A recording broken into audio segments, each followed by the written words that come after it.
Hello. Hi. Are we live? We're live. Hello, and welcome to today's live stream or weekend live stream. Holy crap, my hair looks messed up. Okay. Anyway, welcome. If I look tired, I'm very tired. I think I mentioned last week I was starting a new job, and I'm kind of in that orientation phase.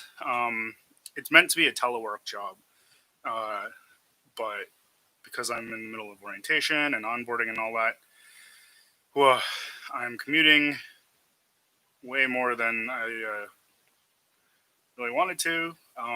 But so it goes. I was assigned to this work site, so I didn't have much choice. But anyway, here we are. It's the weekend. I'm tying a fly. Just let me adjust here a little bit. There we go. All right, but like I said, I'm a little bit tired just because of all the driving. But let's tie a fly. Let's do something. Uh, as usual, introductory announcements. If you enjoy what I'm doing here, like to see more of my work, you can check out my Instagram. It's at justwondering.brad. If you'd like to support the stream or purchase any of the flies that you've seen me tie here, um, you can check out my Etsy shop. It's Studio1213, and yeah. Um, say this every week, but we're not really any closer to 500 followers on Instagram. But when I hit 500 followers on Instagram, I'll do a big giveaway. But yeah, it almost seems like I think right now with everybody in lockdown, there's been a lot more like spam accounts, and so like I'll get 5 new followers in a day, and then I'll lose them overnight or lose them within the week as they get reported or whatever. So yeah, Instagram's a little rough right now, but yeah, like I said, doing a big giveaway at 500 followers.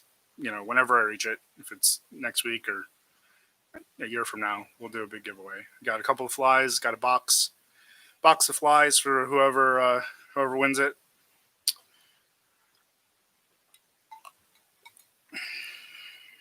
So today we're going to continue and finish up the herl from Kelson that we started last week. Kind of a nice little pattern. I've never tied it before, so we'll see how it turns out. It is a little bit unusual in that the underwing is fairly. So the underwing reads as tippet, teal, and peacock wing, mottled peacock wing in strands, and I usually interpret that as being a mixed wing of some sort. But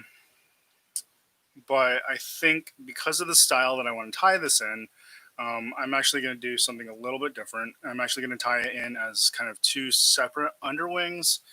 Uh, so I think I'm going to tie in the tippet first, and I'm going to tie that in strands, or actually as slips, and then I'm going to tie a married uh, underwing of peacock. Excuse me, uh, mottled peacock and uh, teal over that. So we'll try it. That might be a lot of bulk underneath, but hopefully not.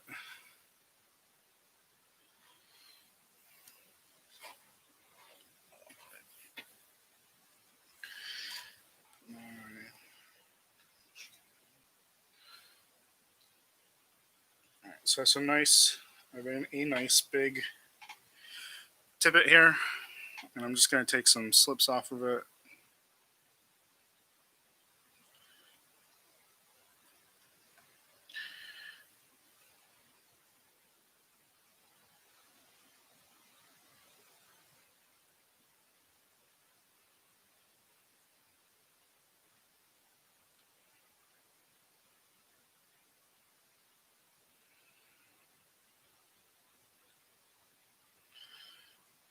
I'm not particularly picky on this point about whether the slips like stay together or not. It'd be nice. It'd be nice, but really, this is the underwing, and as long as there's kind of like the hint of golden pheasant tippet underneath, it's fine by me. I think, and just to make sure that their curvature is right, I'm actually going to tie them in upside down.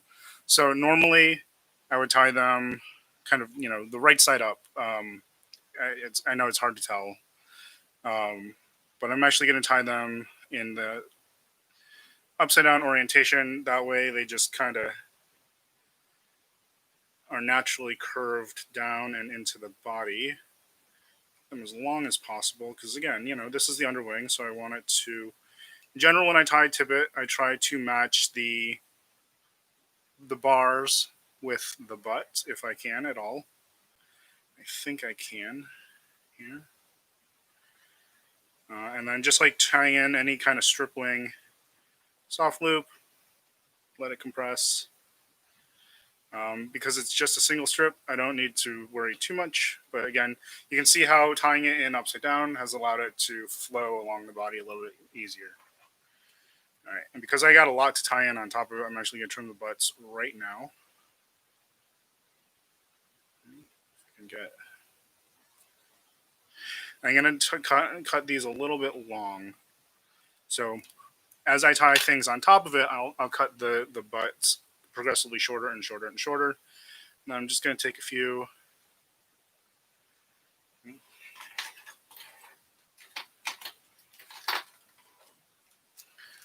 I'll take a few turns of waxed thread just to bind them down. Actually, first, before waxing the thread and binding the butts down, I'm actually going to tie in the peacock wing and the teal. And again, I'm going to sort of marry them. They won't marry great, but we can approximate kind of a slightly married underwing. And these will just be pretty thin slips. So I don't need them to be particularly big or bold. Again, this is the underwing, and we just kind of need a taste or a glimpse of the underwing.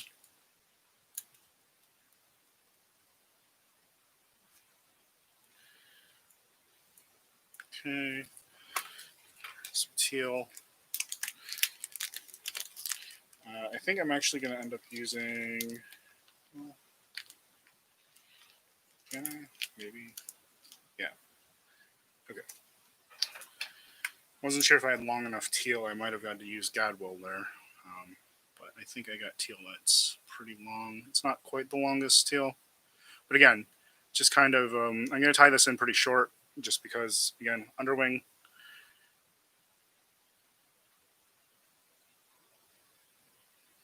Okay.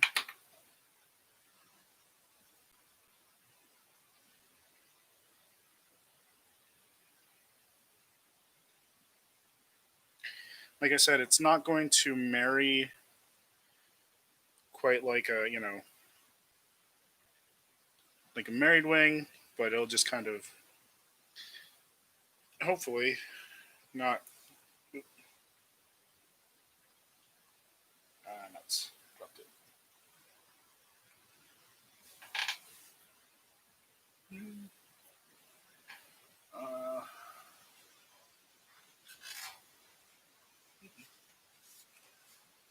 Where'd it go? I don't want to cut a new slip if I can help it, because I don't want to waste teal, but I might have to. Okay.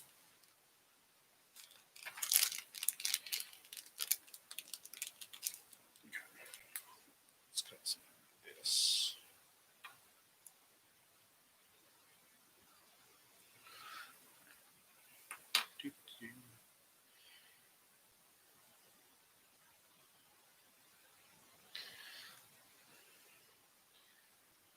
So as you can see, it's sort of married, but it's not really.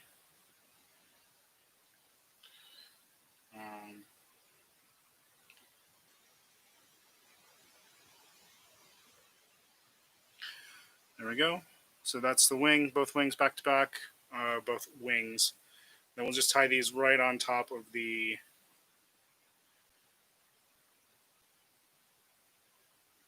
uh,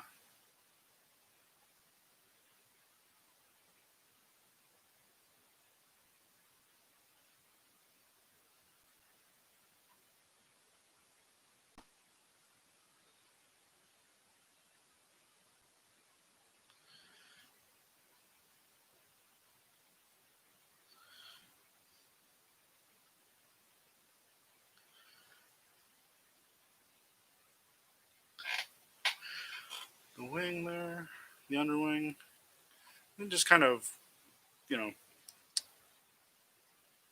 work on preening the feathers together because, they'll sort of kind of marry all together. The barbs will kind of interlock and it'll hold everything in place. And again, it says in strands, so this is kind of a more organized version of like a mixed wing. Now, in theory, I could have married all three of these together in strips, but um, that's a little bit more difficult. Just gonna bind all of these butt ends down with some wax thread. And that'll just help build the base of the head. Okay.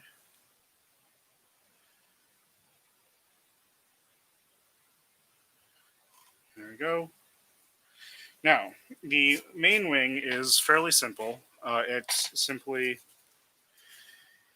um, a red, yellow, and blue swan, which of course we'll use turkey. Then it's Lady Amherst pheasant, golden pheasant, dark and dark bustard, which usually means a dark Cory bustard or darker Cory bustard.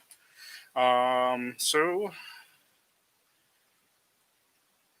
although it could be one of the other species of bustard that has relatively dark feathers, I tend to just use dark Cory bustard. And in fact, I'm not even going to use the darkest Cory bustard I have because the darkest Cory bustard I have is actually pretty short. So I'm just going to use the normal Cory bustard that I would use.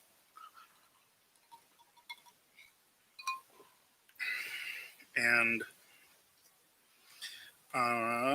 so this is my Lady Amherst pheasant, which I literally just steamed today because it needed it. Yeah, so sometimes, particularly pheasant tails and turkey tails, you might need to steam them occasionally to bring them back into shape. You can tell that even with the steaming, this one's got a few uh, kind of tendencies to twist, but it's a lot better than it was. Um, Steaming can also be useful if you have some kinks in your feathers and you just can't get them out by preening. Um, and it helps just improve the overall ability of the material to marry, because what the steaming does is it not only straightens the individual fibers, but it also straightens out the barbs, which help the fibers marry together. That's what holds the feather uh, integrity. um, so by steaming, you're actually releasing those barbs, and then they can zipper back together and marry. Let's see. So how do we want to do this wing? How do we want to marry it? Red, white, or not red, white, and blue. Red, yellow, and blue. Bustard and golden pheasant. So I think, as usual, I'm probably going to just put a big chunk of golden pheasant on top. Again, I like having that kind of big chunk of neutral color on top so that I'm not bearing any of the color under like mallard or topping. And also, uh, golden pheasant isn't very good at marrying into wings, and so I tend to leave it in larger chunks, just so I don't have to try and marry it into other elements of the wing. Let's see, with six, probably do.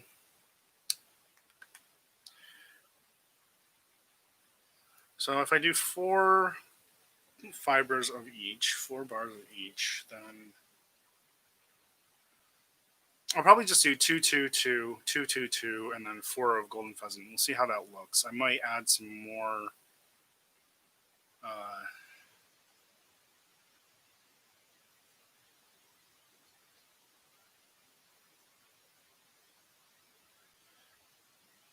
I might add some more speckled bustard, if anything. Maybe some more Amherst. We'll see how it looks. Oh, where'd my scissors go? Sorry, I'm just dropping things today. All right, so scissors. 4 fibers of the Amherst pheasant.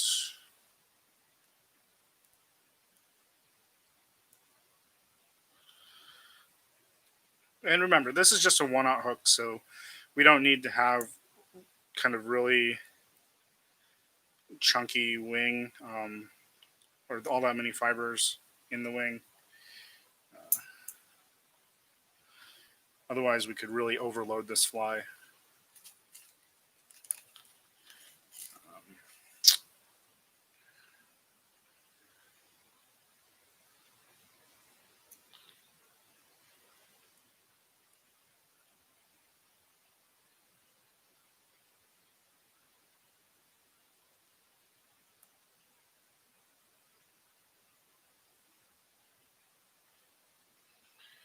Red.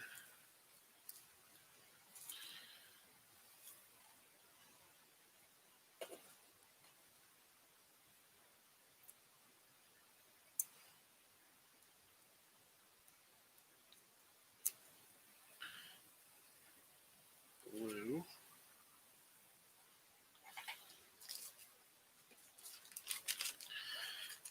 Yellow. Let's see, yellow.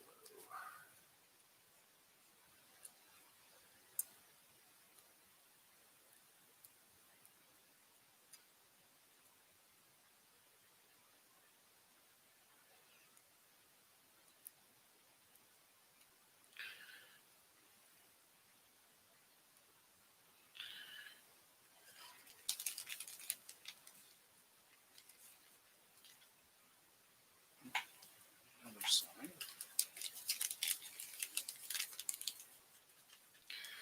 So these particular buster feathers that I have are really great because they have a long side and a short side, but both sides are usable. So I can tie like really large flies using this side, and then smaller flies using this side. So this is kind of the ideal feather. I mean, whether it's turkey or bustard or pheasant, having a feather which you can tie both sides is great.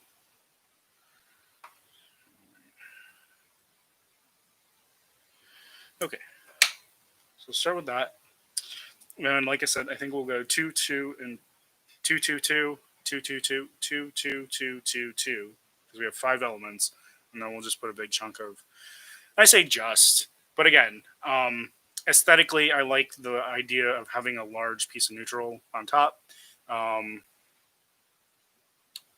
would use bustard. So if a recipe didn't call for golden pheasant, I would probably use bustard on top because that's a nice striking feather. It just so happens that the tying properties of golden pheasant kind of incline me to put that as the top slip. I have to steam. I have to steam my Cory bustard soon.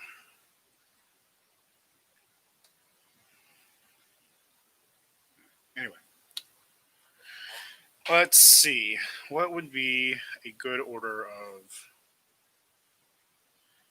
So I think I'm going to start with yellow. Go yellow, blue, red. I'm going to put yellow, 2 bars of speckled bustard on top.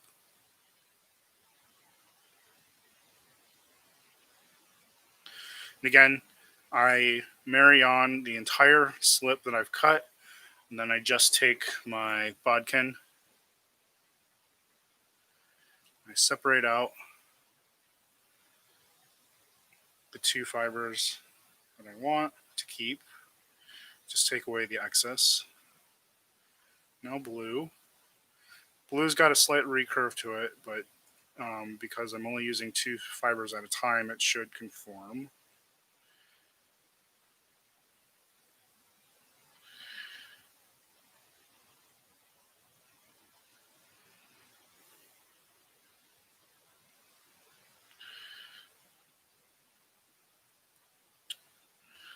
Okay, and again, just separate out the two fibers that I don't need right now.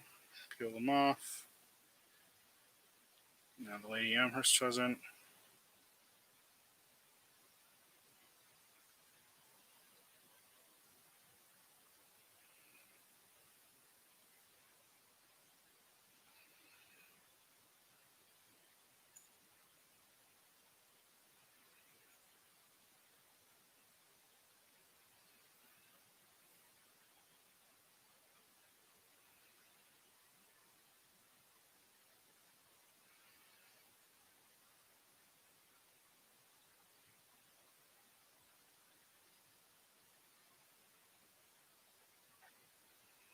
Now the red.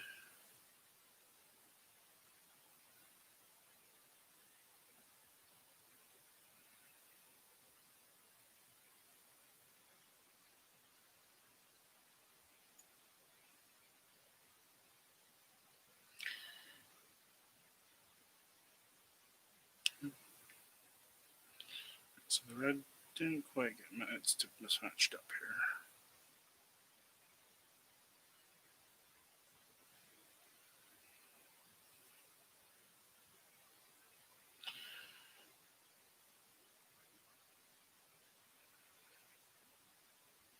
Okay, so right now we have in the wing four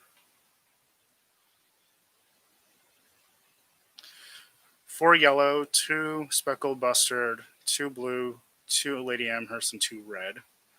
Now I'm just going to repeat that pattern, but because I have four yellow on the bottom, I'm going to just take off the two here.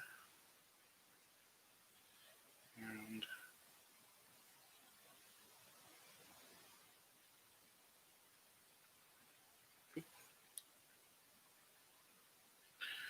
transfer them over to the other side. Start the pattern all over again.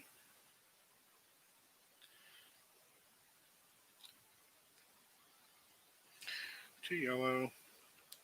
Now because I'm tying in just two, or because I'm marrying in just two strips of each, or two fibers of each, don't have to worry about trying to separate out.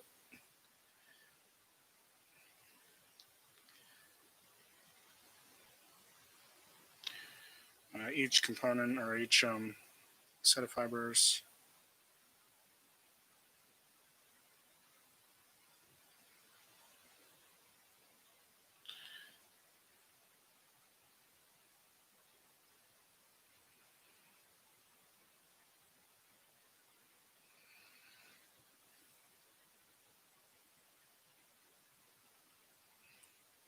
Go a little bit quickly.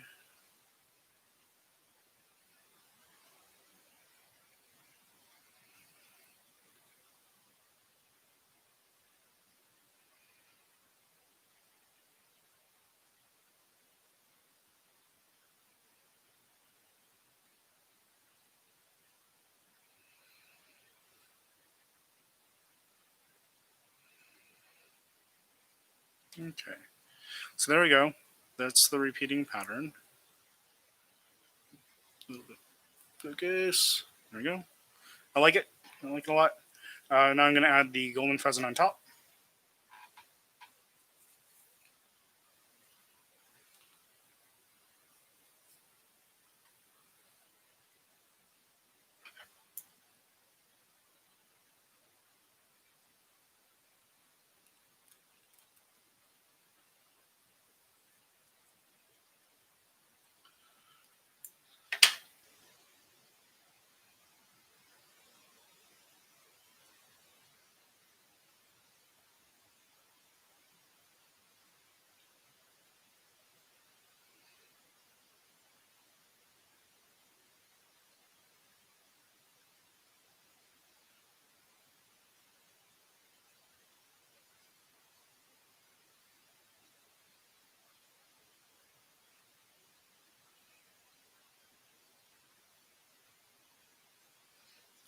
There we go.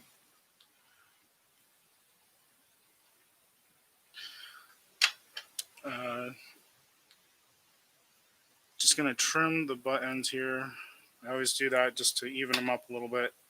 Just makes it a little bit neater and also makes tying in the wing a little bit easier. All right, now I just got to do the other side, and we'll do the exact same thing, just using all the right hand, I guess. Slips.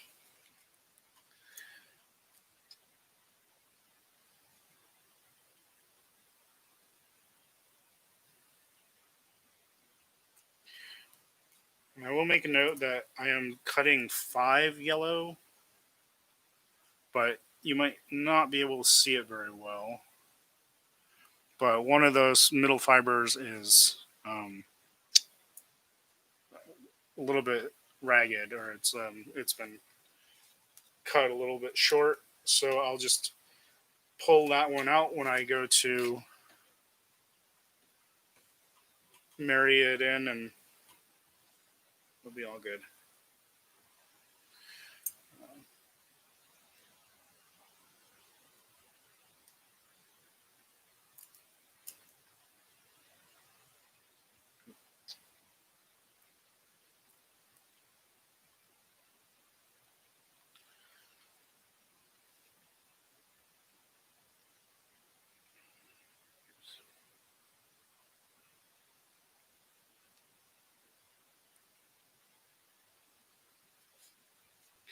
Okay. Red. And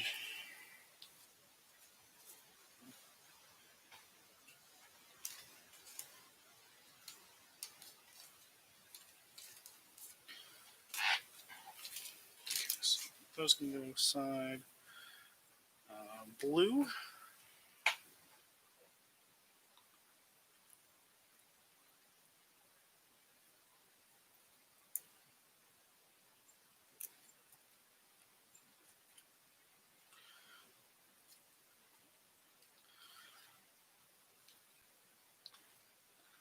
Speckled.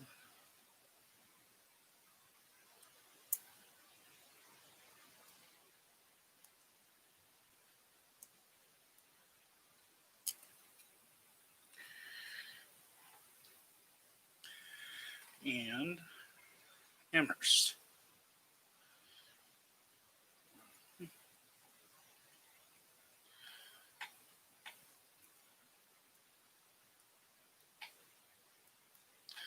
I will say, so steaming feathers can also help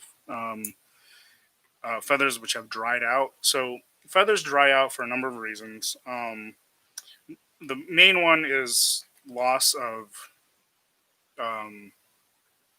moisture or volatile or oils. So like birds, when they have you ever seen like a bird preening itself? It's not just nibbling at its feathers like it looks like, but it's also incorporating like oils into their feathers. It's kind of like when people condition their hair, and so the loss of those oils can actually dry out feathers, but so can loss of moisture. Um, hmm.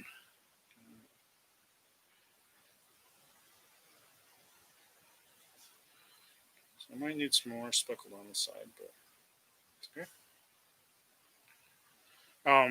So essentially, what steaming does is it just kind of introduces a little bit extra moisture back. It can't replace the oils that the bird uses when printing feathers, and so eventually feathers are just going to dry out and become crispy. Um, you probably have seen this on like older feathers if you've ever tied with like true antique feathers. Um, old military plumes or marching band plumes kind of get that dried out look. Um, and eventually feathers will fall apart. Uh,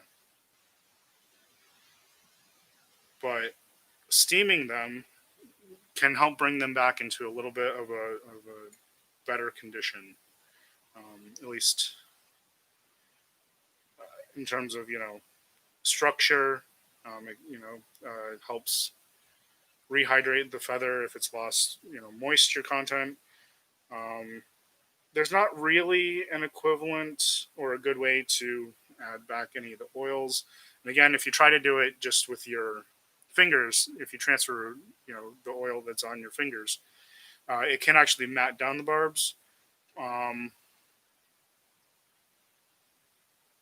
so yeah, it's kind of a delicate game because frequently when you get new feathers, and especially if they come from like wild birds, you want to wash them.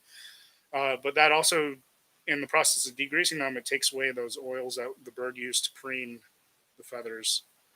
So it can speed up the drying out of feathers. Sorry, just trying to marry a wing and talk about feathers at the same time. Uh, yeah. What was I saying? Oh yeah. So degreasing feathers on one hand is good because it makes it easier to uh, marry them into a wing, but also it can speed up the degradation of the feathers. Um, so what I would say is, you can degrease your feathers or wash them. You want to make sure they're clean anyway. So wash your feathers, but then steam them, and that kind of helps bring them back into good condition. Um, just helps kind of keep a little bit of moisture there so they don't fully dry out and become, crunchy or like brittle. Uh, oh yeah, that's right. It's more speckled.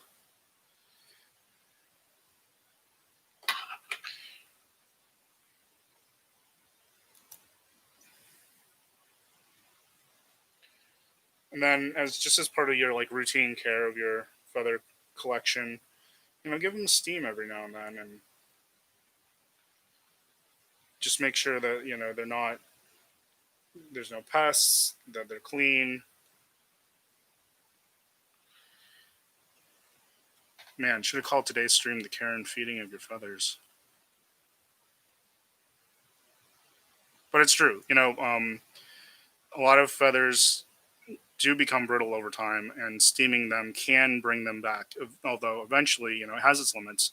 Like I said, if you take away all the oils off of the feathers, um, and it's kind of a situation where you have to because you have to make sure the feathers are clean. But you don't want to be overly harsh. Um, use the stuff that they use to clean off, the wildlife after oil spills. So what is it, Dawn dish soap, something gentle.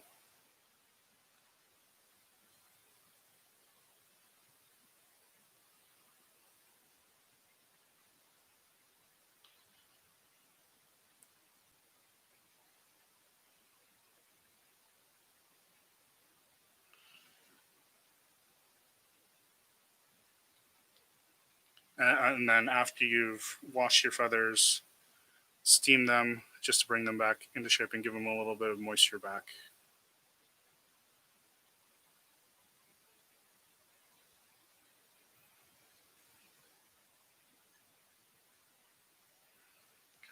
So just trying to get this right on.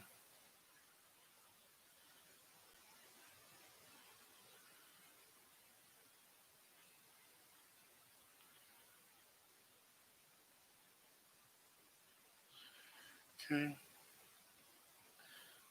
This one's tips are a little bit more raggedy than the other ones, but it's all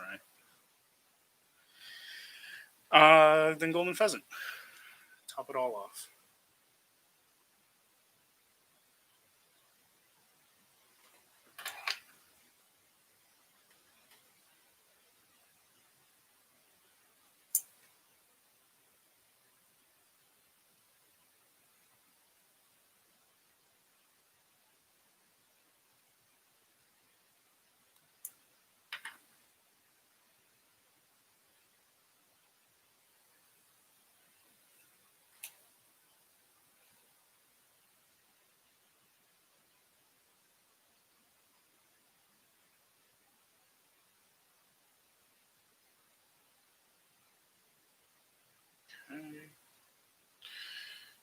Just going to add the golden pheasant on top. Back.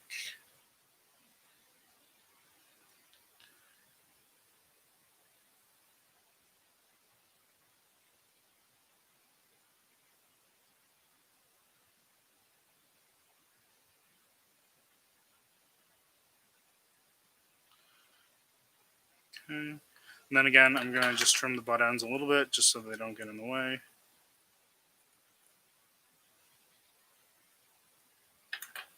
Like so. So this will go on this side. Take the two wings, put them back to back.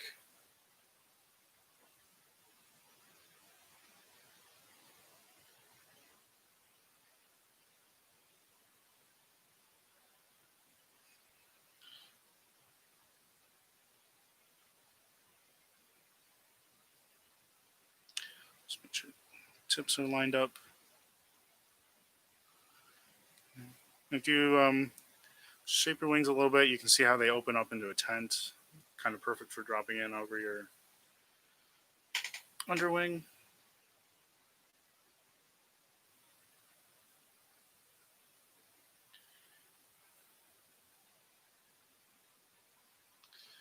Okay. Again, I'm going to pinch right here at my tying point.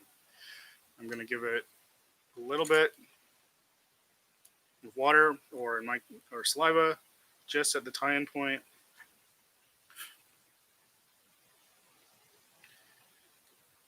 Again, because the golden pheasant can be a little bit challenging to get to compress correctly. So I'm pinching here right at the tie-in point. And then I'm going to give it a soft loop. Just pinch that soft loop there. And then I'm going to lift these butt ends. And I'm going to rotate up. So,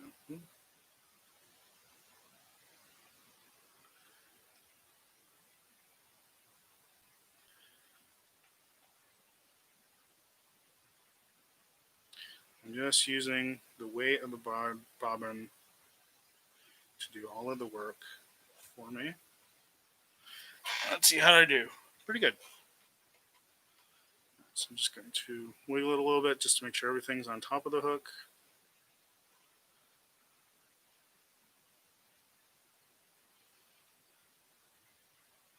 Okay.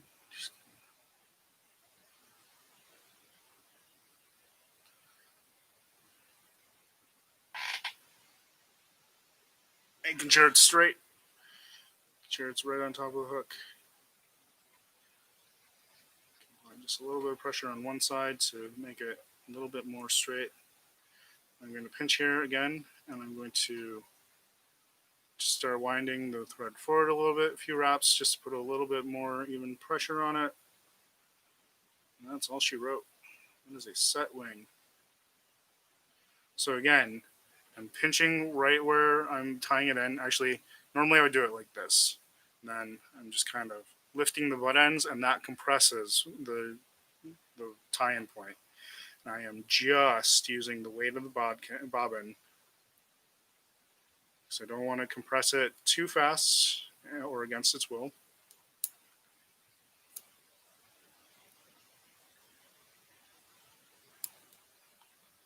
Just going to trim up the buttons. Again, when I'm trimming, I'm just doing it in small bits, not all at once.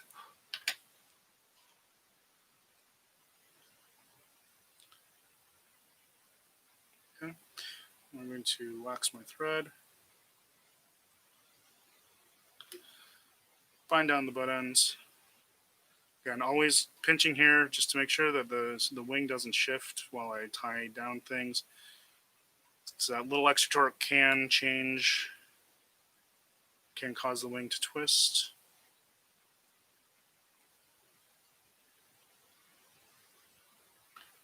Just making sure everything's in alignment.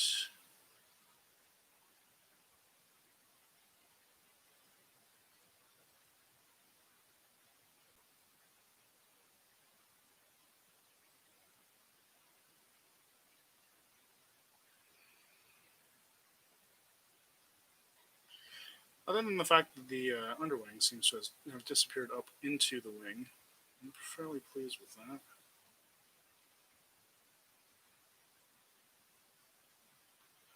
That happens. Just adjust. Okay, so next would be, so it has sides, and these are chatterer, or what I'll use is kingfisher. Let me pull some if I can find some. I think I already have.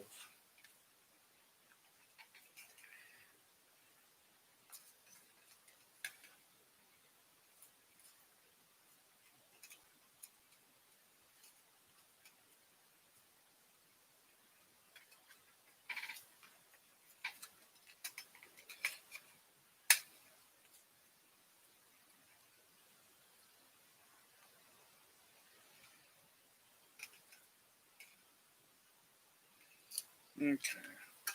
So I have some kingfisher, which I'm using as my chatterer sub as normal, just because obviously chatterer is somewhat rare and expensive. So I'm just going to tie these in real quick. Nothing fancy.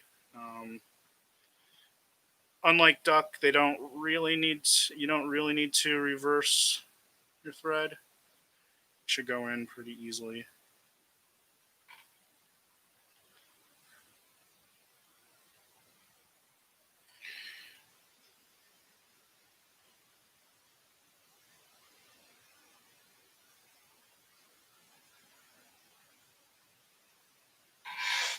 Okay.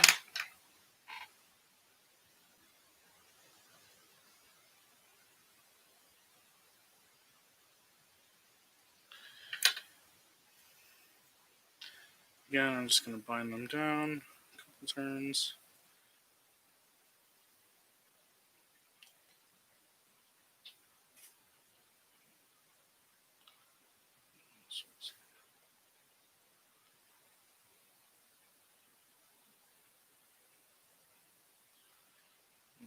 Just a little bit out of sorts.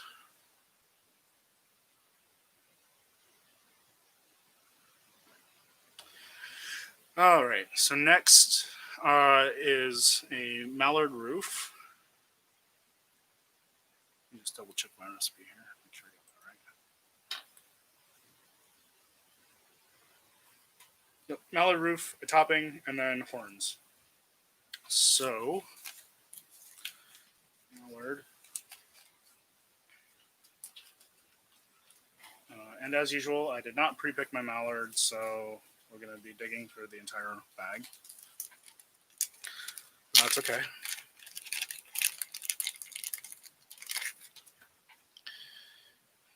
And unlikely. So on the right and just on the left.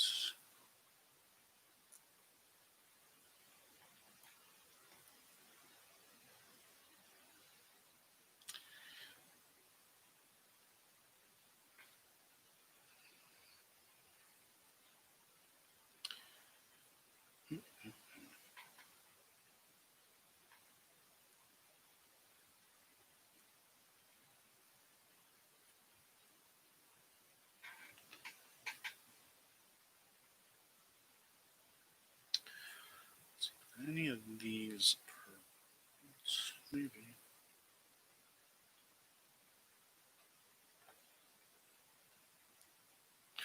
I have to buy some more bronze mallards so I can get a little bit more variety, a few more choices. Some of these are not quite, they don't quite have good matches or good, pairs.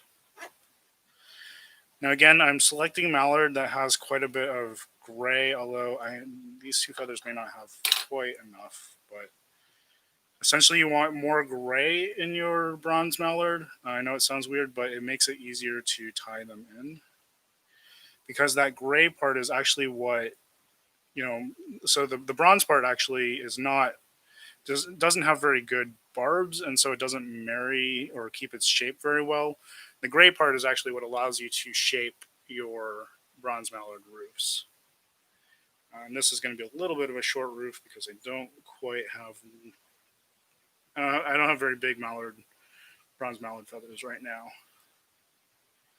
So again, just kind of set them on top of the wing and then soft loop them in place.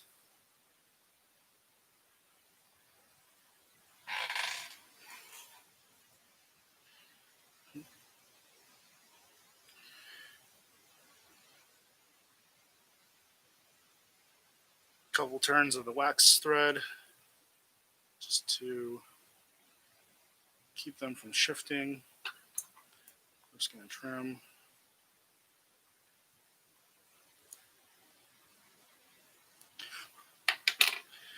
Trim. Okay. There we go. Next is a topping.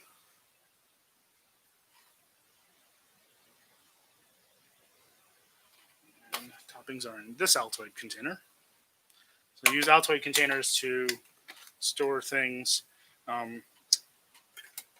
particularly when I disassemble flies. So occasionally I will take apart a fly if I want to either recycle the hook. But whenever I recycle the hook, I also recycle as many of the materials as possible. So I keep Altoid containers with all the various things that I've taken off. That one's too big.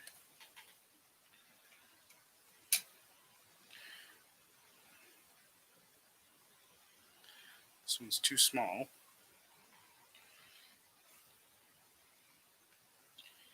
And I think I see one that should be just right.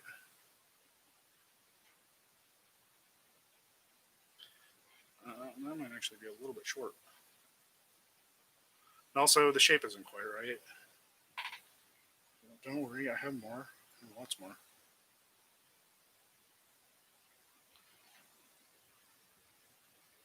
So this one's a nice shape. Tie-in point's not very well. Again, this is one that I've recycled, but you can tell because it's been cut short. But this one's a nice shape, so I might try to use it.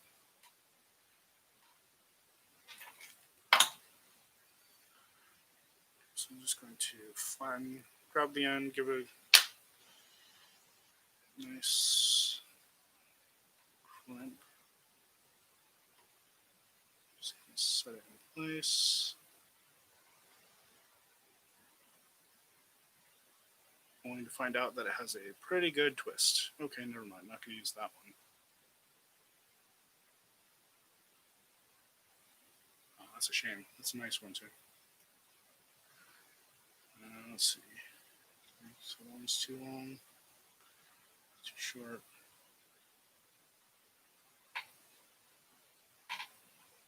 So let me just look at that.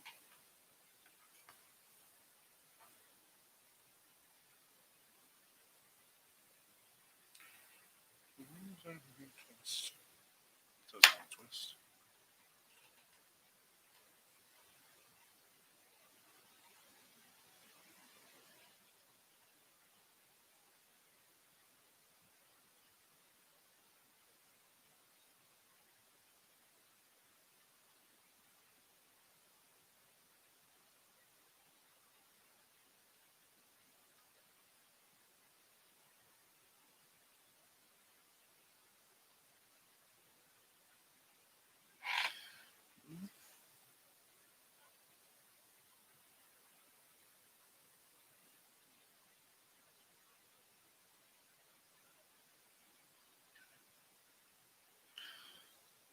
The tricky part about this is normally I would have a fairly long bit of stem on a crest that I would use as kind of like a rudder to help me steer it into place. Because I've recycled this one, I don't have that. And as you can see, it's a little bit high here. I prefer a crest which is a little bit lower, so I actually don't entirely love this one.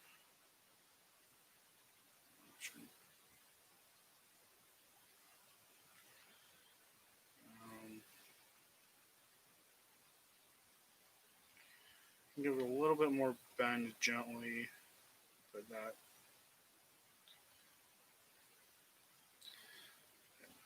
The tricky thing about crusts is if you're going to shape them, you just have to remember that when they hit a little bit of humidity, they're going to go back, or they're going to start to revert back to what the way they were prior to being shaped.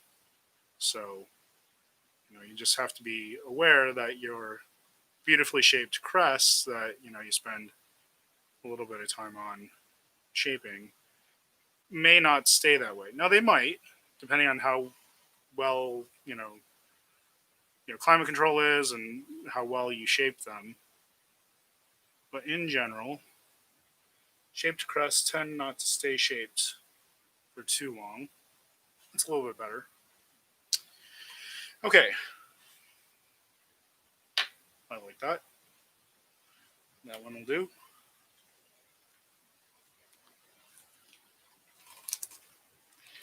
Yeah, high humidity places. So if you live in the, the swampy parts of the South, or even in the North, around the Great Lakes, where they actually have fairly high humidity, even if it doesn't get very warm.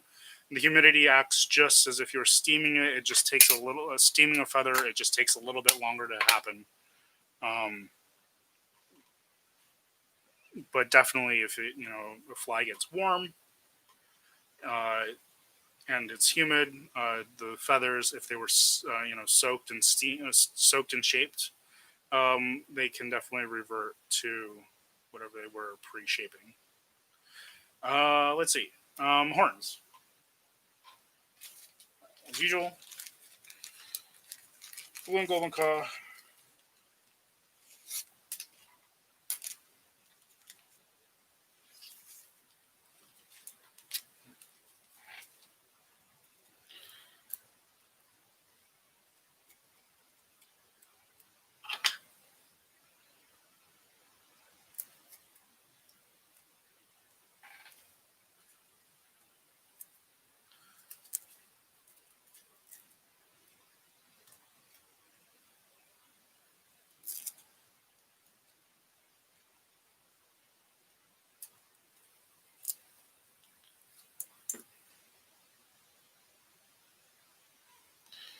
So as usual, I'm going to tie in the far side one first, just because it's easier for me to match it on the side that's closest to me. A couple turns. And it's going to match the angle and length.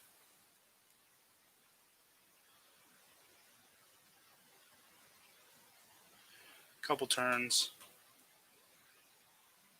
Wax my thread.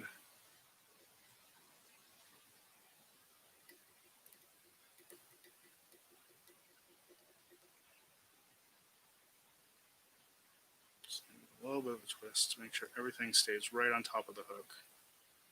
A couple of turns of wax thread just to ensure everything is held down. I'm going to trim the ends.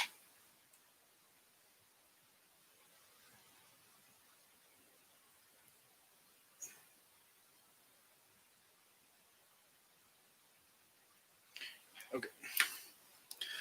There's not very much there to trim. So I'm just going to build up a base of wax thread.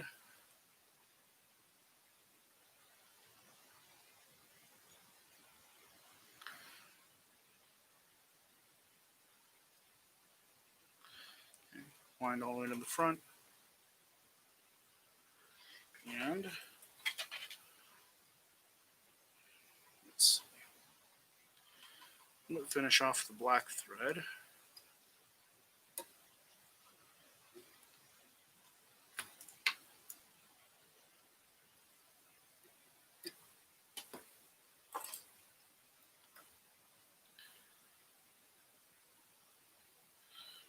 Just a little bit of preening needed here. Bronze mallard got on the whack. Okay. We're going to take our Kelson's head cement.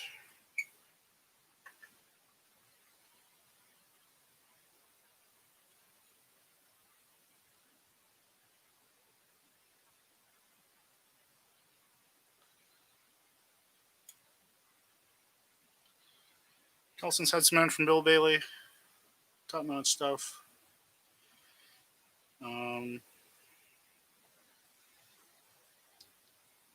It's a little bit, I mean, obviously it's a historical recipe.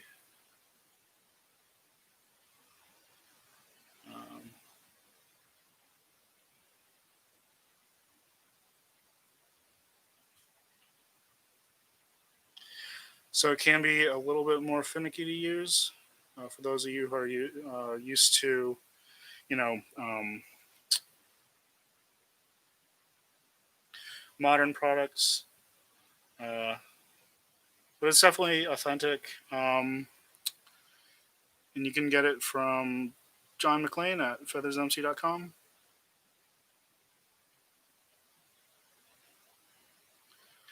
You might be able to connect with Bill directly.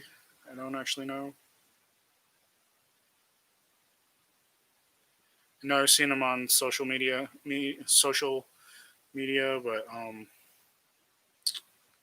I don't know if he takes direct orders. He also does a lot of dyeing of like seal and other furs. So if you need some dyed seal,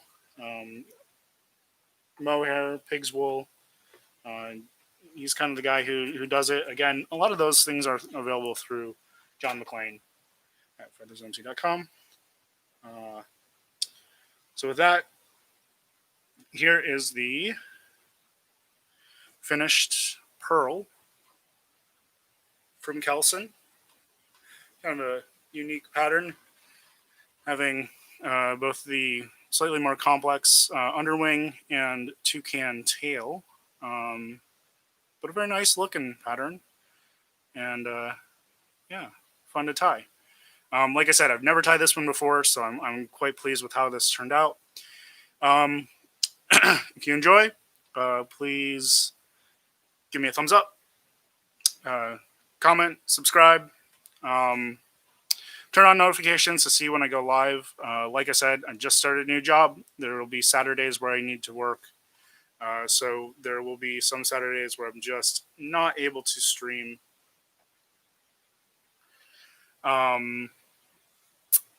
Yeah. If you want to see more of my work, check out my Instagram. It's at justwondering.brad. If you'd like to support the stream, help me upgrade the technologies that I'm using to stream, you can check out my Etsy. It's Studio1213 on Etsy. And yeah, so hope everybody is being safe and healthy. And I will catch you in the next stream. Hopefully next week. Maybe next week. We'll see. I'll let you know. So take care, everyone. Goodbye.